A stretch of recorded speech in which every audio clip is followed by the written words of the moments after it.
ओम अज्ञानतिमिरन्धस्य ज्ञानाञ्जनशलाकया चक्षुरुन्मिलितं येन तस्मै श्रीगुरवे नमः।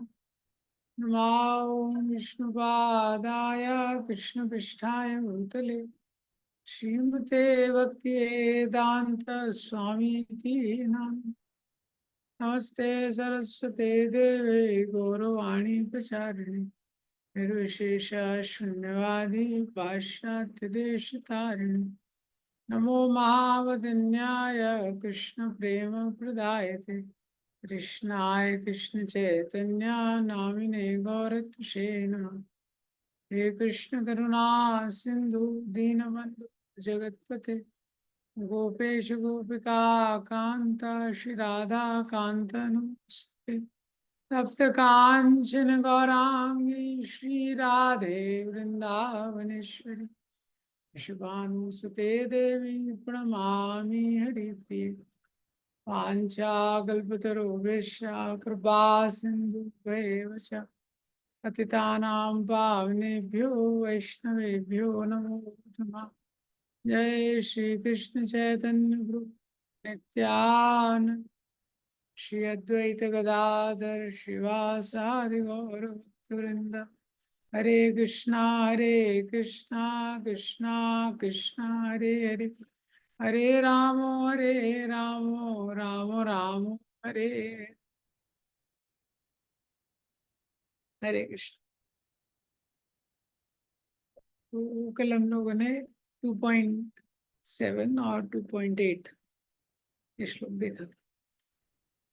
तो 2.7 में अर्जुन भगवान को शरणागत होते हैं, बोलते हैं।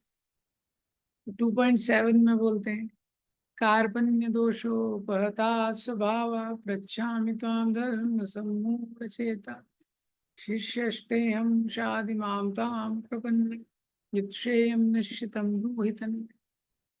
तो 2.7 में जब इस प्रकार से अर्जुन भगवान को बोलते हैं कि मैं आपका शरणागत होना चाहता हूँ और कृपणता के दोष के द्वारा मेरा जो स्वभाव है वो अपहत हो गया है, कृपया करके आप मुझे निश्चित करके बताइए कि मेरे लिए क्या कल्याण के लिए कल्याणकारक है। तो उसके अगले श्लोक में अर्जुन उसको कंफर्म करते हैं। जब ये शरणागत होते हैं तो अपनी शरणागति को कंफर्म करने के लिए बताते हैं नहीं प्रपश्यामि ममापुनद्या यशोकम उच्चोषणम इंद्रियाणाम अवाप्य भूमा वस्पत्नावरद्धम राज्यम सुराणाम अभिचाधिपत्यम। ये संसार की कोई भी संपत्ति मुझे मिल जाए उससे मैं संतुष्ट नहीं हो सकता हूँ। Even the most ideal material situation cannot satisfy my heart। Arjun ये बताते हैं 8वें श्लोक में कि भौतिक संसार में सबसे आदर्श परिस्थिति क्यों ना उत्पन्न हो जाए और भौतिक संसार में कोई भी परिस्थिति उत्पन्न हो जाए उससे जो मेरा हृदय है वो संतुष्ट नहीं हो पाएगा। तो 8th श्लोक पे हमने कल चर्चा किया था, उस पर देखा था कि ये महत्वपूर्ण है। व्यक्ति को अगर एक्चुअल में पूरी तरह से शरणागत करना है, हम बोलते हैं कि हम भगवान के शरणागत होना चाहते हैं, लेकिन भगवान के शरणागत कोई होना चाहता है तो उसको ये समझना महत्वपूर्ण है कि भौतिक संसार की कोई भी जो परिस्थिति है वो मेरे हृदय को संतुष्ट नहीं कर सकती। जब तक उसके मन में ये भाव है कि हाँ भौतिक संसार में थोड़ा सा ये सिचुएशन चेंज हो जाएगा तो लाइफ अच्छा हो जाएगा, थोड़ा गाड़ी चेंज हो जाएगा तो लाइफ अच्छा हो जाएगा, थोड़ा सिचुएशन चेंज हो जाएगा, थोड़ा सीजन चेंज हो जाएगा, थोड़ा किसी किसी का नेचर चेंज हो जाएगा तो सिचुएशन तो अच्छा हो जाएगा। नहीं, व्यक्ति को पता होना चाहिए भौतिक संसार में कोई भी ऐसा चेंज नहीं है जो सोल को पूरी तरह से सेटिस्फाई कर सके। तो even the most ideal situation in the material world will have some issues. भौतिक संसार में सबसे आदर्श परिस्थिति भी अगर उत्पन्न हो जाती है उसमें भी कुछ ना कुछ समस्या उसमें बनी ही रहेगी। आत्मा उसमें पूरी तरह से संतुष्ट नहीं हो पाएगी।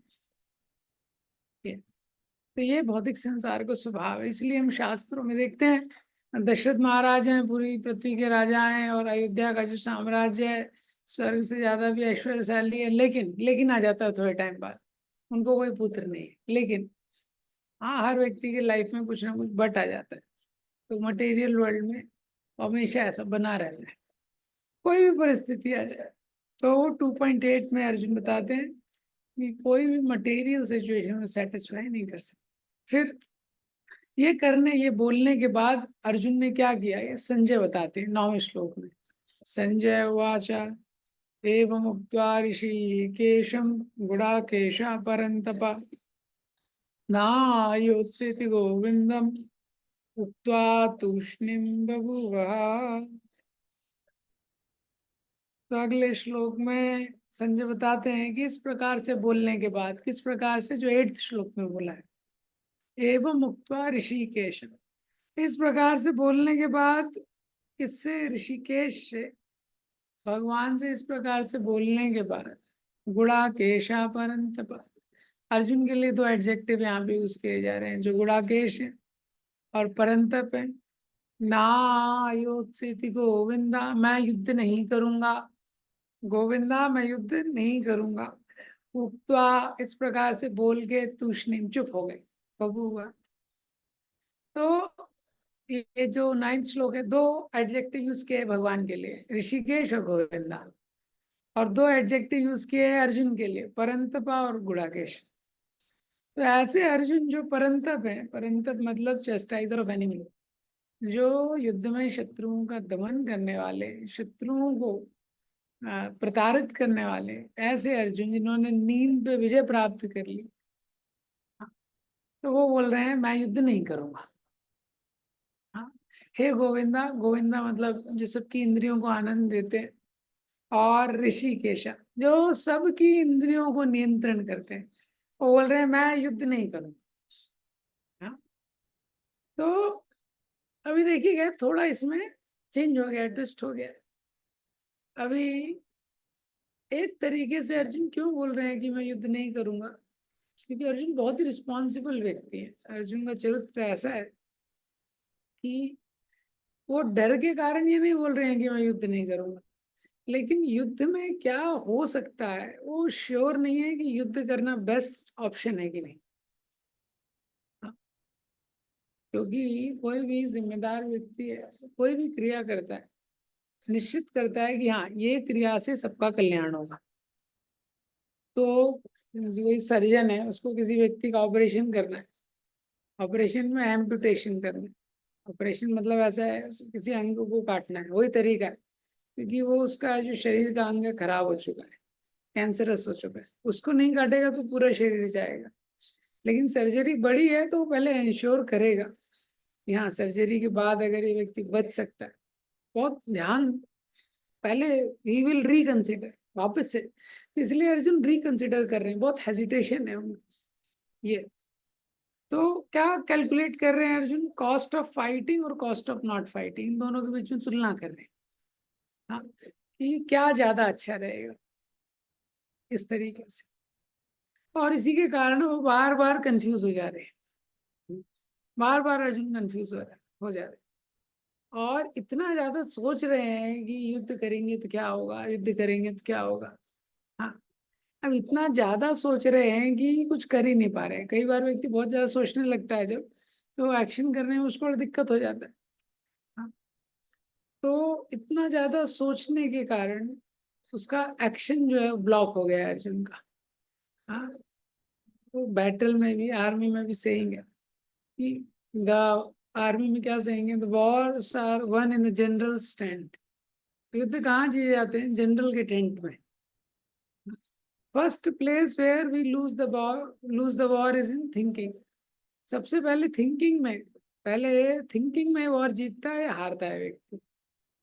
तो अर्जुन जैसा वॉरियर है, इतना शक्तिशाली योद्धा है, इतने सारे लोग जो पांडवों की सेना में हैं, उनका होप है अर्जुन, और इतने सारे जो सिटीजन्स हैं जो युद्ध में नहीं हैं, उनकी भी होप अर्जुन से। ये, और जिंदगी भर इस युद्ध के लिए अर्जुन ने तैयारी किया है, और पूरा इतना तैयारी करके इतने सारे अस्त्र शस्त्र इकट्ठे किए हैं जब वनवास में थे तो।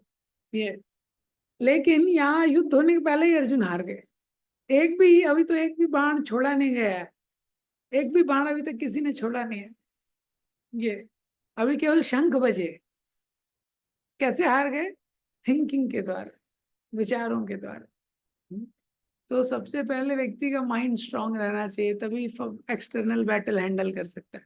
माइंड स्ट्रांग नहीं है, अगर somebody lost the battle in thoughts, तो external battle is already lost.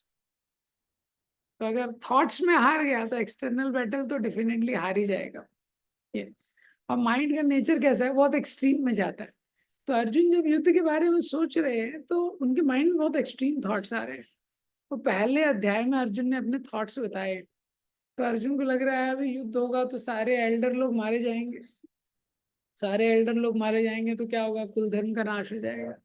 कुल धर्म का नाश होगा तो क्या होगा, जो स्त्रियां प्रदूषित हो जाएंगी, जो स्त्रियां प्रदूषित होंगी तो क्या होगा, वर्ण संकर हो जाएगा। वर्ण संकर क्या हो जाएगा, सब लोग नरक में जाएंगे, पिंडदान आदि क्रियाएं नहीं होगी, तो हम सब लोग को भी नरक में जाना पड़ेगा, उसको बहुत पाप लगेगा। तो पहले अध्याय में अर्जुन ने क्या क्या बता दिया है। इसमें से अभी कुछ हुआ ही नहीं है, अभी तो युद्ध नहीं हुआ है। लेकिन माइंड का नेचर है, जब माइंड सोचना शुरू करता है किसी डायरेक्शन में, तो वो एक्सट्रीम डायरेक्शन में सोचता है। और माइंड में जब इतना नेगेटिव थॉट आता है तो इतना सोचने के बाद अर्जुन क्या है, 2.6 में अर्जुन कंफ्यूज हो गए। हाँ, सब कुछ बोला लेकिन क्या है, कंफ्यूज हो गए। इतना सारा चीज चल रहा है, इसीलिए 2.7 में अर्जुन सरेंडर करते हैं भगवान को। और भगवान को बोलते हैं मैं आपके शरणागत हूँ, आप मुझे बताइए मुझे क्या करना है। लेकिन अभी 2.8 में सरेंडर को कंफर्म करते हैं, लेकिन 2.9 में अर्जुन खुद ही बोलते हैं कि मैं युद्ध नहीं करूंगा। हाँ, ये है पावर ऑफ थॉट्स। हाँ, किसी व्यक्ति के विषय में विचारों में कितना शक्ति होता है। तो जब वो बोल रहे हैं कि मैं युद्ध नहीं करूंगा तो उसके आगे इतना सारा चैलेंजिंग सिचुएशन है, लेकिन एक गुड सिचुएशन है। क्या है कि अर्जुन के साथ क्या है, भगवान है, ऋषिकेश है। तो किसी भी व्यक्ति के जीवन में कोई भी परिस्थिति उत्पन्न हो जाती है, लेकिन उसका गुड न्यूज क्या है कि उसके साथ क्या है, ऋषिकेश है। ऋषिकेश मतलब भगवान है। तो भगवान में वो एबिलिटी है, वो क्राइसिस को अपॉर्चुनिटी में ट्रांसफॉर्म कर सकते हैं। किसी व्यक्ति के जीवन में कैसी भी परिस्थिति आए तो विपत्ति को संपत्ति में ट्रांसफॉर्म कर सकते हैं ये। तो वो भगवान उनके साथ है। खुद से तो अर्जुन कंफ्यूजन में है, लेकिन अभी कृष्ण का शेल्टर लेंगे तो कंफ्यूजन में भी उनको एक लाइट दिखाई देगा। इसलिए भगवान का ये श्लोक है, अगले श्लोक है, दोनों में भगवान के लिए ये शब्द का उपयोग किया गया, ऋषिकेश। ऋषिकेश मतलब जो सेंसेस के स्वामी है। दूसरा कारण क्या है ये बोलने का, अर्जुन तो अभी 2.7 में भगवान बोले अरे अब भी जस्ट अभी शरणागत हुए थे 2.7 में, अभी खुद ही डिसीजन ले लिया। अगर शरणागत हुए हो तो जिस स्वामी का सुनना चाहिए ना, जो मास्टर है वो बताएगा युद्ध करना है कि नहीं करना है। 2.7 में शरणागत हुए, 2.9 में बोल रहे युद्ध नहीं करूंगा मैं, खुद ही बोल रहे हैं। तो अर्जुन भगवान को बोल रहे हैं ऋषिकेश, आप तो इंद्रियों के स्वामी हैं, आप सब जानते हैं। आप जानते हैं मेरे साथ अंदर क्या चल रहा है, मेरी सिचुएशन को आप समझते हैं। मेरे शब्दों पे ध्यान मत दीजिए, मेरी सिचुएशन को समझिए। हाँ, तो 2.10 में तम वाचा ऋषिकेशा गुणा प्रहसन्निव भारत सेनयोरुभयोर्मध्ये विषीदन्तम् इदं वचा। अब यहाँ से भगवान थोड़ा कुछ बोलना शुरू करेंगे। तम वाचा ऋषिकेश। अब जब अर्जुन की ऐसी स्थिति हो गई, भगवान ने देखा अर्जुन तो शरणागत होना चाहता है, शरणागत लेना चाहता है, और अर्जुन शरणागत हुए हैं। 2.8 में शरणागति को कंफर्म किया है, लेकिन सिचुएशन इतना इंटेंस है कि शरणागति लेने के बावजूद भी वो उस पर एक्ट नहीं कर पा रहे। प्रहसन एवं भारत, तो भगवान थोड़ा सा मुस्कुराए। सेनयोर उभयोर मध्य विषीदन्तम् इदं वचा। दोनों सेनाओं के मध्य में इतने विषाद में अर्जुन को देखकर भगवान इस प्रकार से बोलने लगे। हाँ, तो भगवान थोड़ा सा मुस्कुराए। अर्जुन तो इतनी ज्यादा टेंशन में है, एक बार कमिटमेंट ले लिया, शरणागति हूँ, मैं आपका शिष्य हूँ, और मुझे पूरी पृथ्वी का राज्य भी मिल जाए, मैं आपके बिना मेरा कोई इस स्थिति को सुधार नहीं सके, ये सब बोलने के बाद भी बोल रहे हैं मैं युद्ध नहीं करूंगा। तो भगवान थोड़ा हंसने लगे, भगवान सोचने लगे अरे अभी बोल रहे थे अभी शिष्य हूँ, जो शिष्य होता है वो तो गुरु को सुनता है, लेकिन शिष्य बनते ही सबसे पहले तुमने खुद ही डिसीजन ले लिया, कैसे शिष्य हो तुम? इसके लिए भगवान थोड़ा मुस्कुराए। दूसरा, अर्जुन इतनी सीरियस सिचुएशन में है, लेकिन अभी भगवान को शरणागत होता है तो भगवान हंसते हैं थोड़ा सा। क्यों हंसते हैं? क्योंकि भगवान सोचते हैं सडनली परिस्थिति कैसे चेंज हो गई। हाँ, भगवान ये जो सडन चेंज हुआ है परिस्थितियों में, उसको सोच के थोड़ा हंसते हैं। भगवान सोचते हैं अभी तक तो मित्र की तरह थे, अब ये एकदम से शिष्य बन गया, कैसे परिस्थिति चेंज हो गई। अभी तक तो ये युद्ध भूमि थी, लेकिन अभी यहाँ पे मुझे एक बहुत लंबी क्लास लेनी पड़ेगी, बैटलफील्ड को क्लासरूम बनाना पड़ेगा। ये तो अभी तक तो यहाँ पे बाणों की बरसात होने वाली थी, लेकिन अब तो यहाँ पे तर्क वितर्क क्वेश्चन आंसर सेशन होगा यहाँ पे। ये सब जो परिस्थितियों का सडन चेंज है, इसमें चिंतन करके भगवान हंसते हैं कि देखो संसार कैसा है, संसार में कभी भी कुछ भी चेंज हो जाता है। इस चीज पे चिंतन करके भगवान थोड़ा सा मुस्कुरा देते हैं। लेकिन भगवान बहुत और भगवान ये भी सोचते हैं कि अर्जुन केवल करंट सिचुएशन को देख रहा है, लेकिन भगवान को बिगर पर्सपेक्टिव पता है।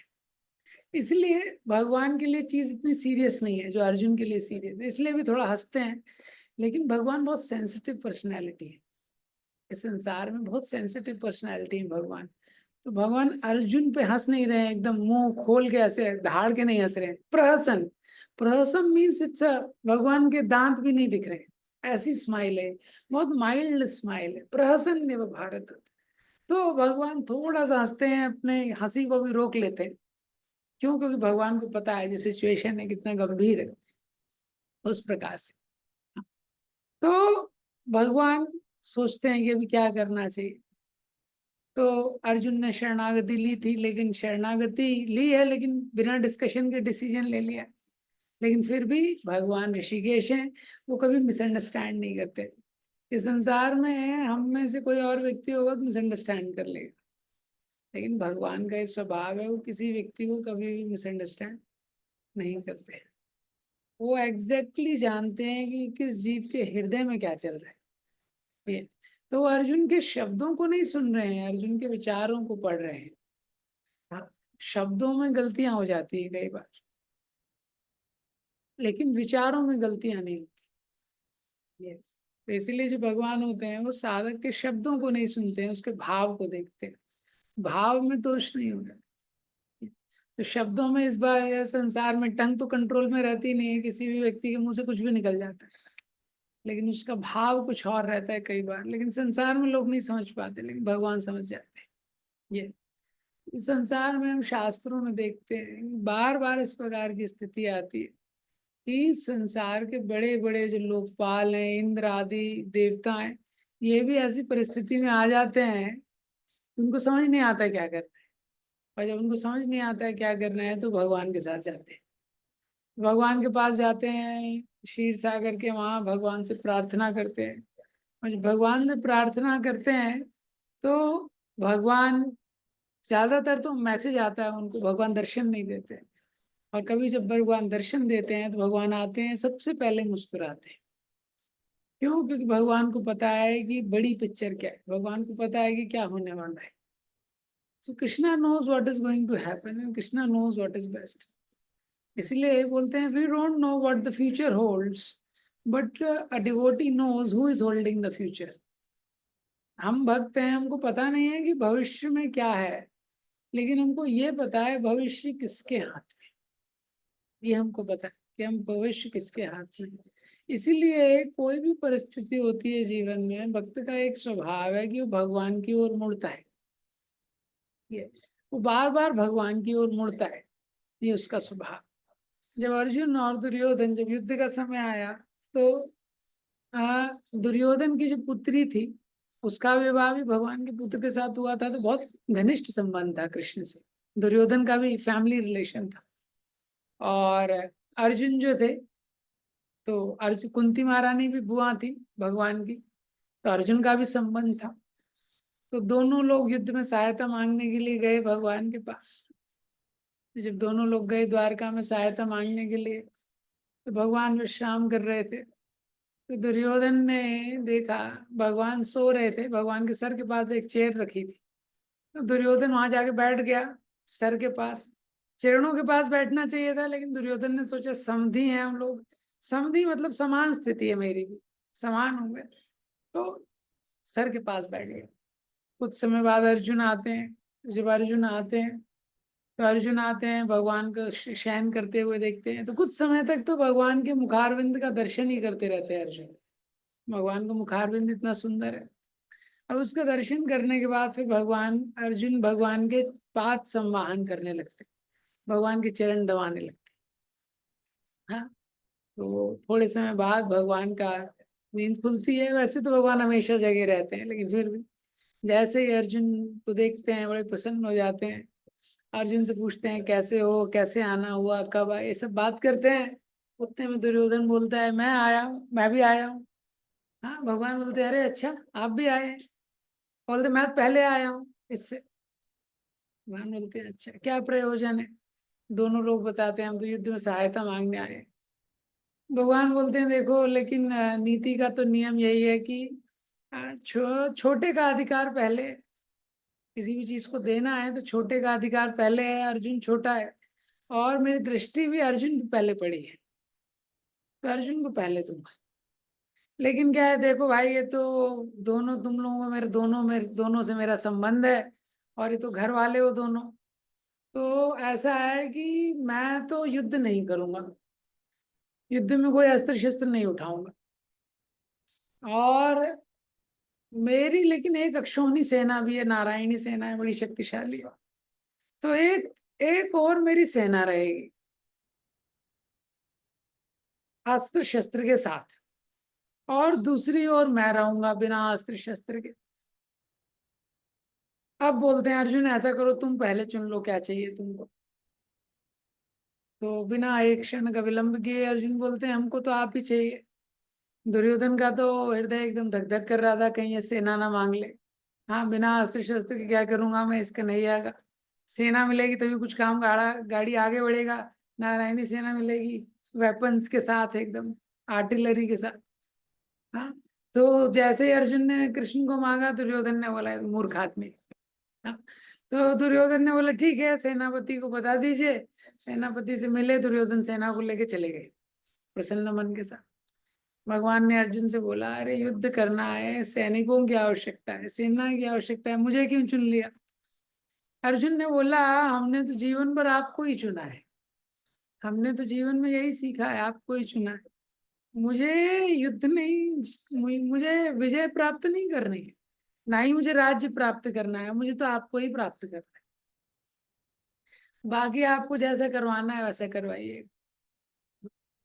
तो ये जो विश्वास है, ये भक्तों में विश्वास रहता है। क्यों, भगवान को भविष्य पता है।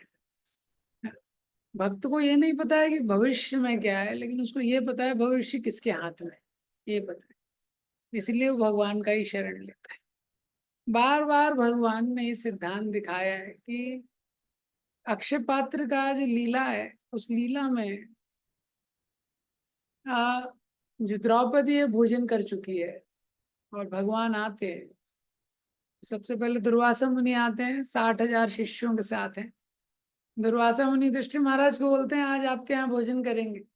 युधिष्ठिर महाराज बोलते हैं बड़ा अहो सौभाग्य, हम जैसे गृहस्थों का कहाँ, हम लोग संसार में रचे पचे रहते हैं, आप लोग आएंगे हमारे कुटी को पवित्र करेंगे। द्रौपदी को बोलते हैं भोजन तैयार रखो, ये आने वाले। लेकिन और दुर्वासा मुनि अकेले चलते नहीं थे, 60,000 शिष्यों के साथ हैं, और शाप और वरदान देने में सुप्रसिद्ध हैं, दोनों चीजें तुरंत। तो द्रौपदी बड़ी चिंता में पड़ जाती है, क्योंकि अक्षय पात्र जो द्रौपदी के पास था वो तब तक रहता था उसमें भोजन जब तक द्रौपदी नहीं खाती थी। आज द्रौपदी खा चुकी है, अक्षय पात्र को धो चुकी है। तो द्रौपदी बोलती है ठीक है, बड़ी चिंता में पड़ जाती है। चिंता में केशव को याद करती, भगवान आ जाते। जैसे ही भगवान आते हैं, दुर्वासा मुनि नहाने गए हैं शिष्यों के साथ। भगवान द्रौपदी से बोलते हैं मुझे बड़ा भूख लगा है, बहुत भूख लगी।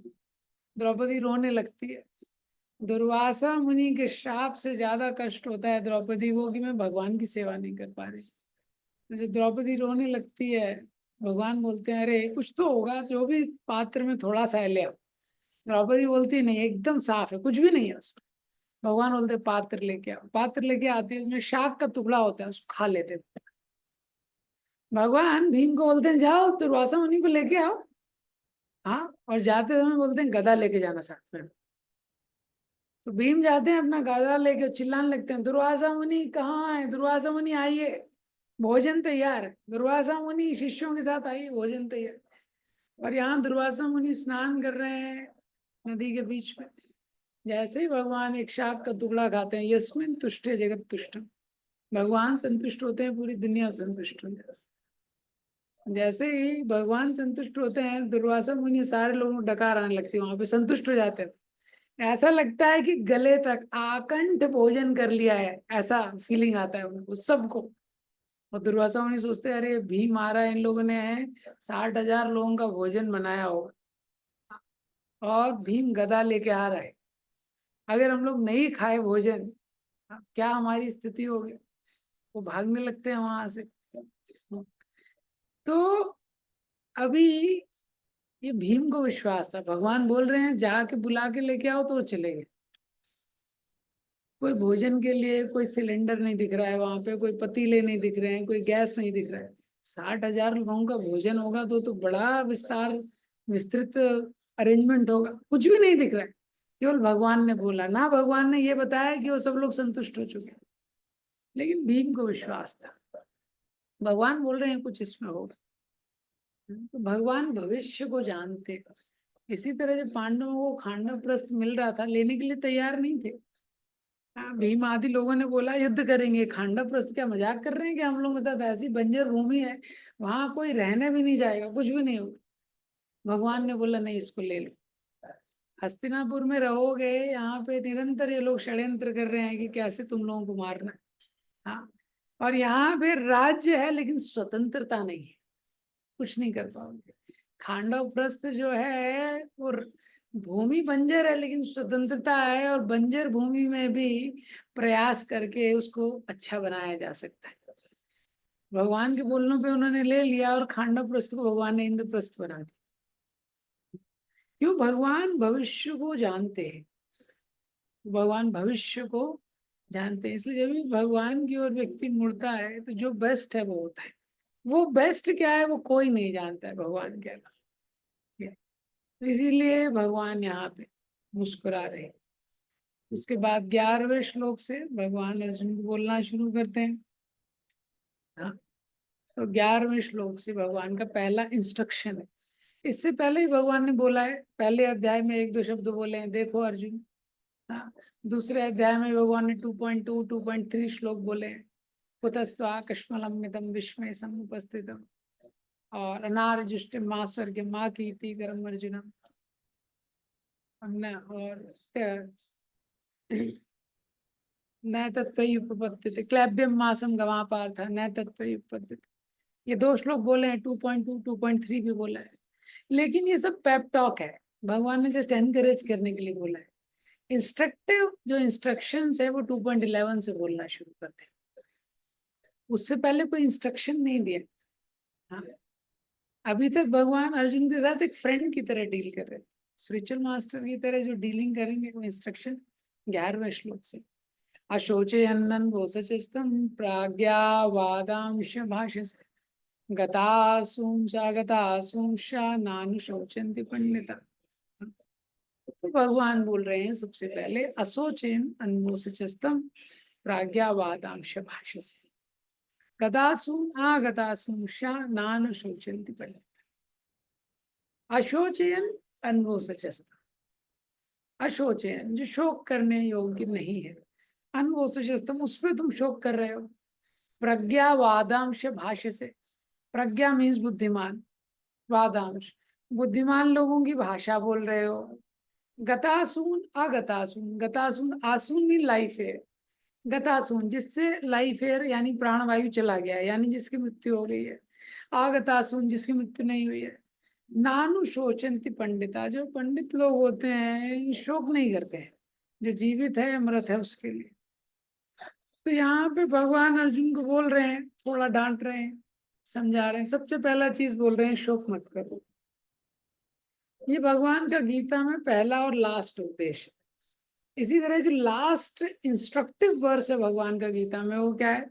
सर्वधर्मान परित्यज्य मामेकं शरणं व्रज अहं त्वां सर्व पापेभ्यो मोक्षयिष्यामि मा शुचा। 18.66।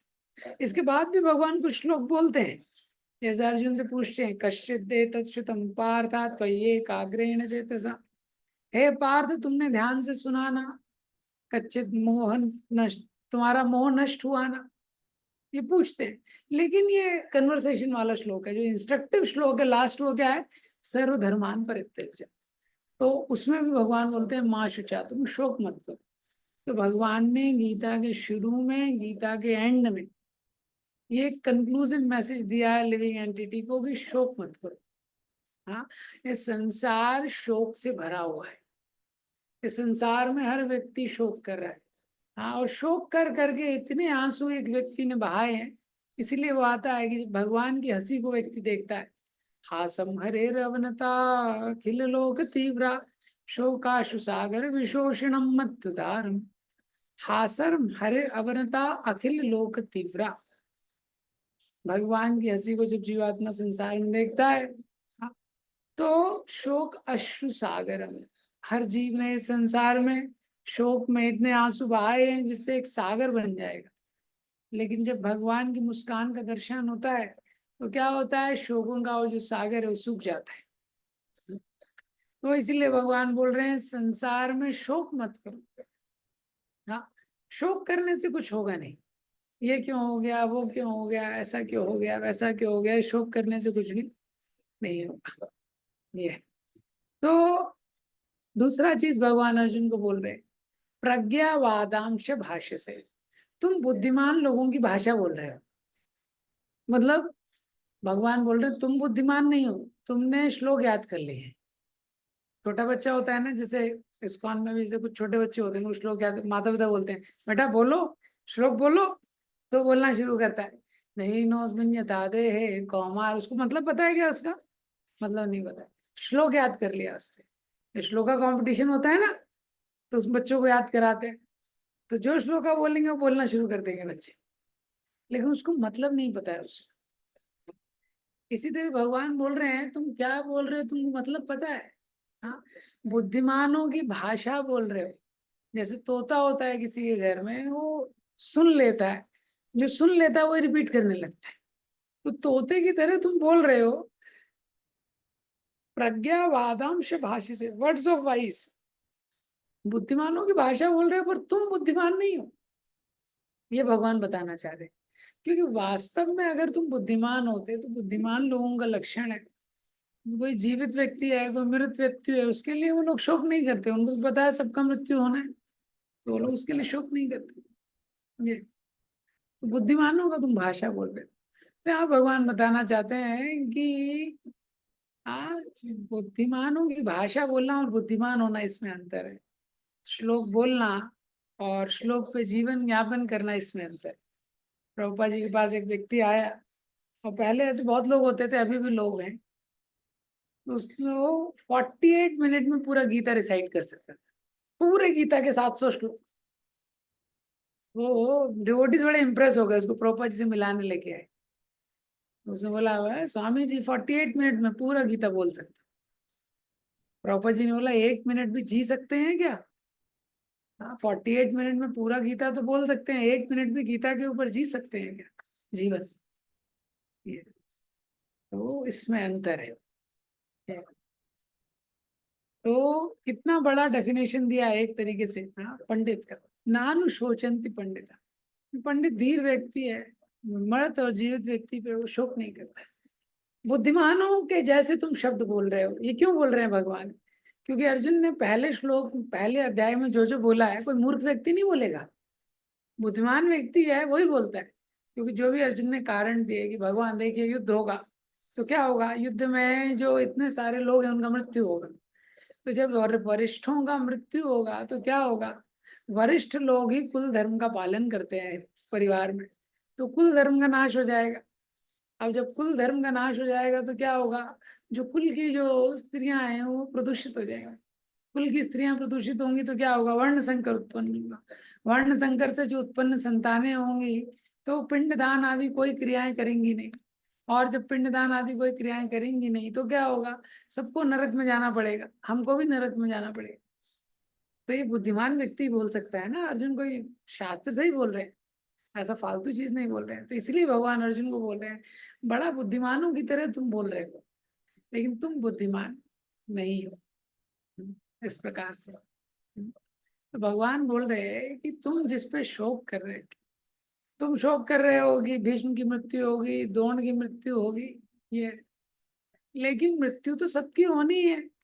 और ये लोग अभी इसी अध्याय में भगवान इसके आगे बताना शुरू करेंगे, तो ये लोग तो शरीर नहीं है, ये तो आत्मा है। हाँ, और मृत्यु के बाद इनका जो वर्तमान शरीर है तो बूढ़ा हो चुका है, इनको नया शरीर मिलेगा। हाँ, अभी ये कपड़े तो पुराने हो चुके हैं, उनको नए कपड़े मिलेंगे। हाँ, और भगवान अर्जुन को ये भी बताएंगे अभी 2.11 से 30 में, देखो क्या होता है जब ये शरीर व्यक्ति छोड़ता है मृत्यु के बाद। हाँ, तो उसको दूसरा शरीर मिलता है, किसके आधार पे मिलता है, जैसे उसने कर्म किया है। अब इस शरीर में तो इनको दुर्योधन जैसे पापी व्यक्ति का सहयोग करना पड़ रहा है। हाँ, लेकिन ये लोग अपने निजी जीवन में ये लोग धार्मिक हैं, लेकिन अधर्मी दुर्योधन का सहायता करना पड़ रहा है। तो अभी जब ये शरीर छूटेगा, क्योंकि निजी जीवन में ये लोग धार्मिक है तो इनको अच्छा शरीर मिलेगा, अच्छा फैसिलिटी मिलेगा, तो दोनों तरीके से इनके लिए मृत्यु उत्तम है, ये भगवान बताना चाह रहे हैं अर्जुन। तो अर्जुन के जो मिसकंसेप्शन है भगवान क्लियर कर रहे हैं, तो मिसकंसेप्शन में क्लियर कर रहे हैं अर्जुन के। और मिसकंसेप्शन अभी किसी व्यक्ति की क्लियर कर रहे हैं तो थोड़े समय के लिए उस व्यक्ति को समझाना महत्वपूर्ण है कि तुम बुद्धिमान नहीं हो, तुम मूर्ख हो, ये बताना पड़ेगा ना। हाँ, तो भगवान इसलिए इस श्लोक में अर्जुन को बोल रहे हैं तो बुद्धिमान हो जैसे बोल रहे हो, लेकिन तुम बुद्धिमान नहीं हो, तुम मूर्ख हो। लेकिन आगे के श्लोकों में देखेंगे, हाँ, थोड़े श्लोकों आगे से भगवान 14-15 श्लोक से अर्जुन के लिए बहुत सारे एडजेक्टिव यूज करना शुरू करते हैं। परंतु पुरुषर्षभा, पुरुषर्षभा मीन्स पुरुषों में जो श्रेष्ठ। तो भगवान अर्जुन के कैलिबर को जानते हैं, बहुत टैलेंटेड व्यक्ति है और कैरेक्टर भी इसका बहुत हाई है, लेकिन अभी थोड़ा कंफ्यूज हो गया है। तो दोनों चीजें इंपॉर्टेंट है। क्या चीज इंपॉर्टेंट है, उसके मिसकंसेप्शन को क्लियर करना भी इंपॉर्टेंट है। एट द सेम टाइम इतना भी ज्यादा अगर आप उसको धो मत दो कि व्यक्ति एकदम डाउन हो जाए, तो आगे उसके लिए कुछ एडजेक्टिव यूज करते हैं, शत्रुओं का दमन करने वाले, पुरुषों में श्रेष्ठ। हाँ, ये, तो किसी भी व्यक्ति को अगर आपको अभी मिसकंसेप्शन क्लियर करना है तो थोड़ा उसको चैलेंज करना पड़ेगा। देखिए, अगर किसी को कभी चैलेंज ही नहीं करेंगे, जो भी व्यक्ति वो बोल रहा है बोलेंगे सही बोल रहा है, सही बोल रहा है, सही बोल रहा है, नहीं, कभी ना कभी किस चीज पे चैलेंज करना पड़ेगा अगर किसी को कॉन्सेप्ट क्लियर करने हैं। ये, तभी तो वो व्यक्ति ग्रो करेगा ना। ये, तो व्यक्ति कैसे ग्रो करता है, इसीलिए पहले बच्चों को गुरुकुल में भेजते थे। घर में ट्रेनिंग नहीं हो सकती, क्यों, माता पिता कभी चैलेंज नहीं करेंगे, माता कभी उसको हेल्प नहीं कर पाएंगे, माता पिता उसको इंटेलेक्चुअली बौद्धिक स्तर पे बहुत ग्रो करने में।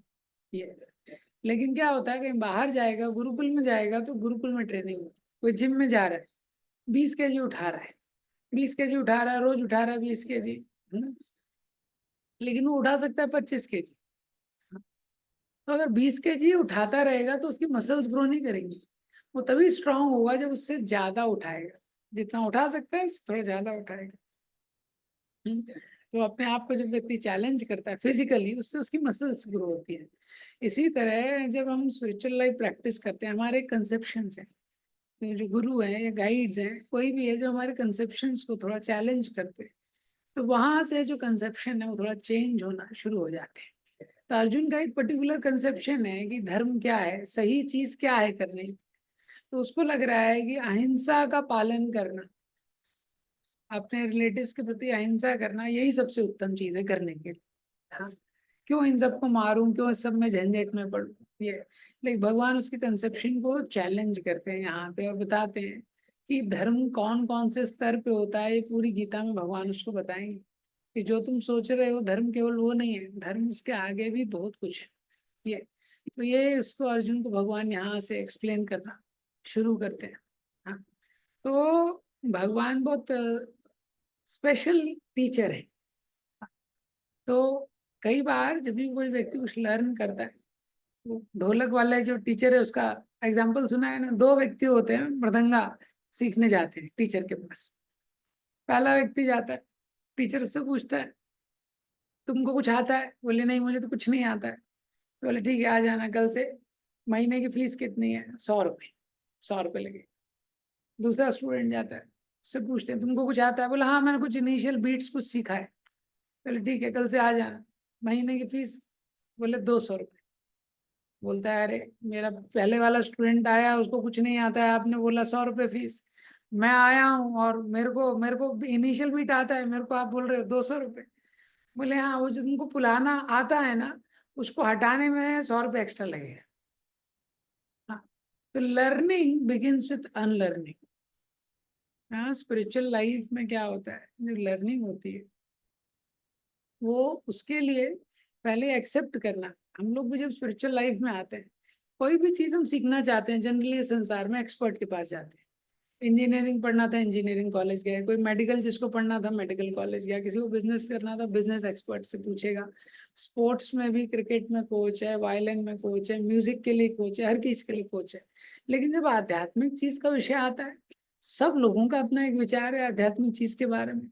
और सब लोग सोचते हैं हमको कुछ ना कुछ मालूम है। सबने टीवी का कोई सीरियल देख रहा है, किसी ने बी आर चोपड़ा का महाभारत देखा है, किसी ने रामानंद सागर का कृष्णा देखा है, रामायण देखा है, सबने दादी से कुछ स्टोरीज सुनी है, सब हौच पौच है सिस्टम।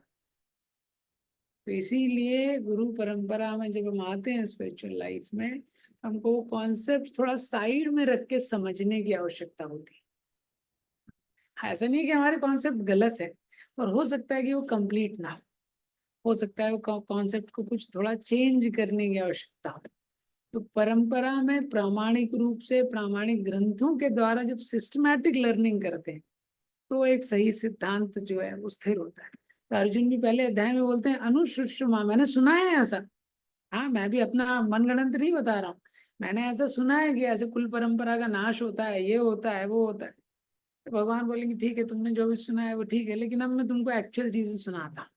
हाँ, एक्चुअल जो गीता का ज्ञान है, प्रामाणिक जो ज्ञान है वो मैं सुनाता हूँ। और एकदम अर्जुन का जो पूरा कंसेप्शन है वो भगवान चेंज कर देंगे। हाँ, स्पिरिचुअल लाइफ एक ऐसी अमेजिंग लाइफ है, एकदम से जो अर्जुन का पूरा कंसेप्शन है वो होल पूरा जो वर्ल्ड व्यू है, जैसे अर्जुन सब चीजों को देख रहे हैं वो सब चेंज कर देंगे ये। तो इसको हम लोग कल से देखेंगे इसके आगे। ग्रंथराज श्री भगवद गीता की जय, श्रील प्रभुपाद की जय। किसी कोई प्रश्न है?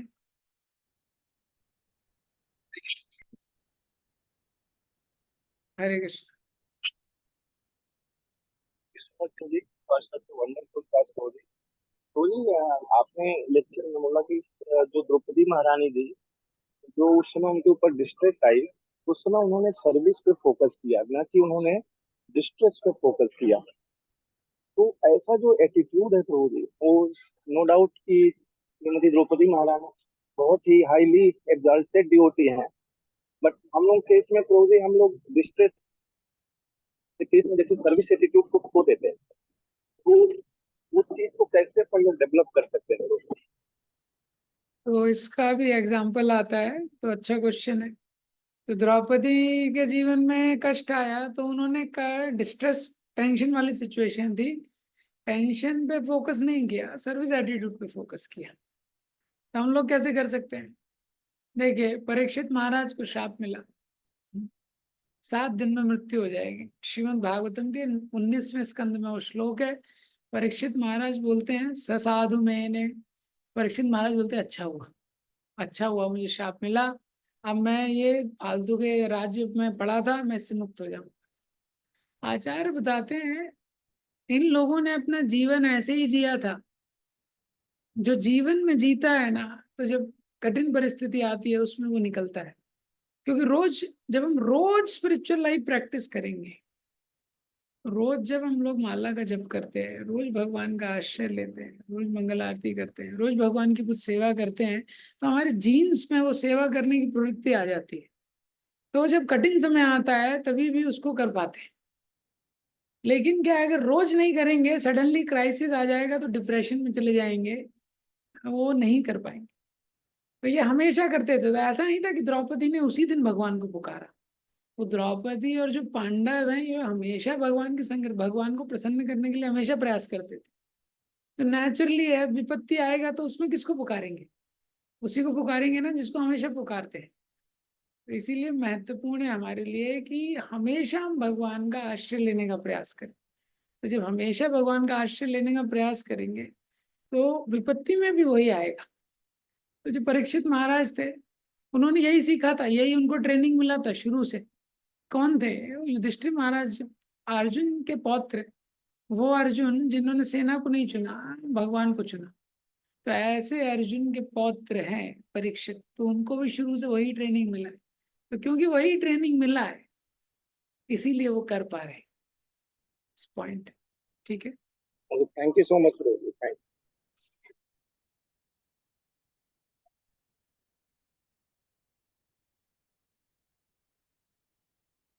Okay, so we'll end here. Thank you very much. Hare Krishna. Okay.